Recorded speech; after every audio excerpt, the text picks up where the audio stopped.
We've got Pro Football Weekly's exclusive way we hear it, all the news, scoops, and rumors before they happen. And Hub, we're talking about the Cleveland Browns. Mike Holmgren, it's been a couple of years there now in Cleveland. Not a lot of success, just 9 wins the first 2 seasons. Now he heads into the draft with a lot riding on it. He needs to really make sure he gets it done in this draft. Well, I think we're going to look back on this as the draft that determined the success or eventual failure of the Mike Holmgren regime.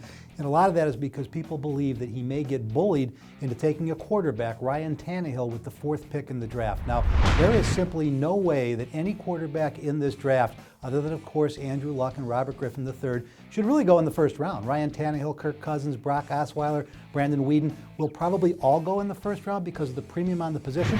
They're just not that good of players. Now, the belief is if you think Tannehill is the next best, the 3rd best, which most draft experts I talk to don't believe, they think it might be Kirk Cousins, then you want to take him 3rd. But at number 4, it's insane, particularly if Trent Richardson is there. So that's what's made the Minnesota Vikings number 3 pick the focal point of this first round.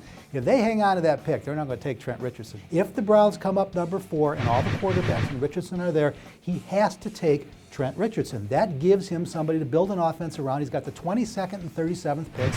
One of these other quarterbacks will be there, and quite frankly, they're all as good or better of prospects as Tannehill. So it's going to be very interesting to see whether or not Mike Holmgren allows himself to get, as I say, bullied into taking that quarterback at number 4. Whoever they end up getting, seems like they need a quarterback. Are any of these guys better options at this point than Colt McCoy? That's the fascinating part about it, is coming out of college.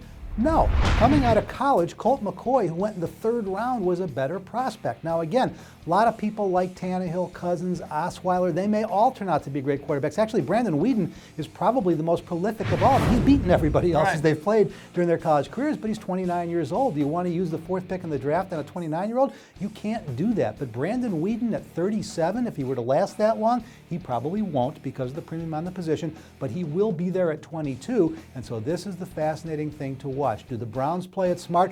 Do they maybe even trade out of that 4th pick? Maybe go down to 7 or 8, stockpile some more picks. They've got to build at every position on the offense, and if they're going to go high for a quarterback, it better be somebody who's better than Colt McCoy. Quarterback has not been something that Mike Holmgren has taken high in a draft before. We know the guys that he's gotten by with before in years past. He's developed, gotten later in the draft. We'll see if he finally jumps up and gets one of these guys. We'll just have to see once the draft rolls around. That's the latest what we're hearing about the Cleveland Browns. For the best coverage of the league, check us out at ProFootballWeekly.com.